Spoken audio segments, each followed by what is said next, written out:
C'était une phrase très chantante, extrêmement longue, qui n'en finissait jamais, pleine d'incidentes, d'objections qu'on ne songeait pas à formuler, mais qu'il formulait lui-même. Elle ressemblait à une route de montagne qu'on gravissait sans jamais arriver au sommet. Beaucoup d'incidentes qui soutenaient la phrase comme des espèces de ballonnets d'oxygène et qui l'empêchaient de retomber. Pleine d'argustie, d'arborescence, tout ça très fluide, très doux et en même temps très viril. Essayez de vous imiter sa voyage. Mon cher Georges, j'ai une grosse grippe au moment où le vent du printemps passe sur la mer. Il parlait, comme je viens de vous l'imiter, en barbouillant de sa main sa voix sur son visage et dans sa barbe.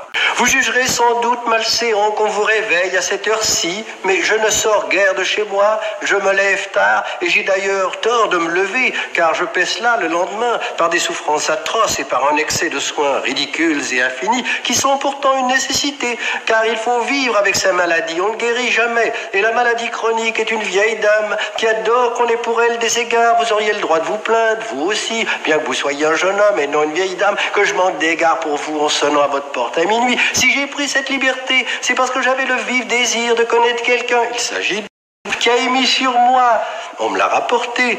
Je ne vous connais pas encore assez pour qu'on me rapporte de vous autre chose que des propos qui me soient agréables et même délicieux à entendre, qui a émis sur moi, ou plus exactement sur mon livre, des jugements, je n'aurais pas l'audace de dire les plus pertinents dans le style de notre ami Dubos, mais les plus délicats.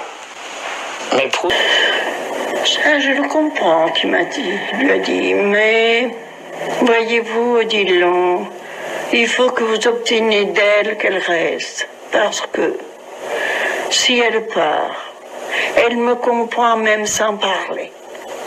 Elle est tellement à l'habitude de mes papiers, de mes choses, que alors je ne pourrai plus continuer de travailler. Alors, s'il lui faut une personne, 2 personnes, 3 personnes, moi je les prendrai, Odilon, mais qu'au Céleste surtout ne parte